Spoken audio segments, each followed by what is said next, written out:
Hi hello friends, welcome back to my YouTube channel. ಇವತ್ತಿನ ವಿಡಿಯೋದಲ್ಲಿ ನಾನು ಗ್ರೀನ್ ಚಿಲ್ಲಿ ಎಗ್ ಬುರ್ಜಿ ಮಾಡೋದು ಯಾವ ಥರ ಅಂತ ಹೇಳ್ಕೊಡ್ತಾ ಇದ್ದೀನಿ.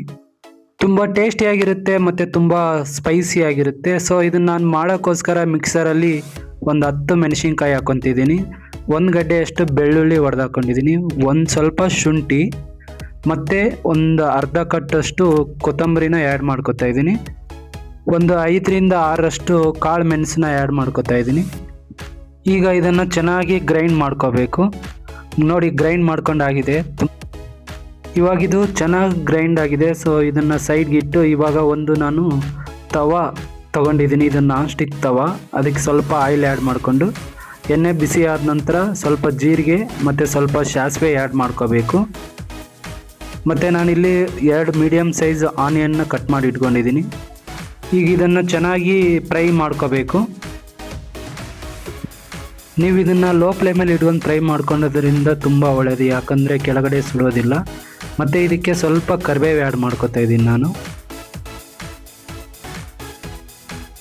ಈಗ ಇದು ಚೆನ್ನಾಗಿ ಫ್ರೈ ಆಗಿದೆ. ಇವಾಗ ಇದಕ್ಕೆ ನಾವು ಆವಾಗಲೇ ರುಬ್ಬಿಟ್ಕೊಂಡಿರೋ ಮಸಾಲೆ ಆ್ಯಡ್ ಮಾಡ್ಕೊಳ್ಳೋಣ. ರುಬ್ಬಿಟ್ಕೊಂಡಿರೋ ಮಸಾಲೆ ಆ್ಯಡ್ ಮಾಡ್ಕೊಂಡ್ಮೇಲೆ ಚೆನ್ನಾಗಿ ಈ ಥರ ಫ್ರೈ ಮಾಡಬೇಕು, ಎಲ್ಲ ಮಿಕ್ಸ್ ಆಗೋ ಥರ. ನಾನು ಹಿಂದಿನ ವೀಡಿಯೋದಲ್ಲಿ ಮಟರ್ ಪಲಾವ್ ಮಾಡೋದು ಯಾವ ಥರ ಅಂತ ಹೇಳ್ಕೊಟ್ಟಿದ್ದೆ. ನೀವು ಇನ್ನೂ ಆ ವಿಡಿಯೋ ನೋಡಿಲ್ಲಪ್ಪ ಅಂದರೆ ಲಿಂಕಲ್ಲಿ ಆ್ಯಡ್ ಮಾಡಿರ್ತೀನಿ, ಹೋಗಿ ನೋಡಿ. ತುಂಬ ಅದ್ಭುತವಾಗಿದೆ ಅದು ಕೂಡ ವಿಡಿಯೋ.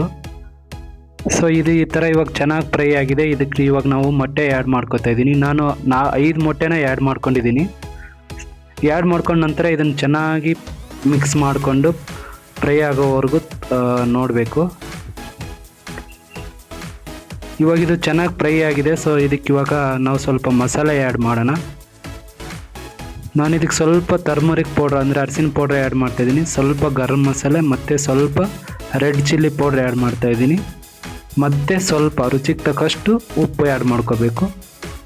ಆ್ಯಡ್ ಮಾಡಿಕೊಂಡು ಚೆನ್ನಾಗಿ ಮಿಕ್ಸ್ ಮಾಡ್ಕೊಂಡ ನಂತರ ಇದಕ್ಕೆ ಮೇಲೆ ಇವಾಗ ಕೊತ್ತಂಬರಿ ಆ್ಯಡ್ ಮಾಡ್ಕೋಬೇಕು. ಈ ಥರ ಕೊತ್ತಂಬರಿ ಆ್ಯಡ್ ಮಾಡ್ಕೊಳ್ಳೋದ್ರಿಂದ ನಿಮ್ಗೆ ಒಳ್ಳೆ ಫ್ಲೇವರ್ ಬರುತ್ತೆ.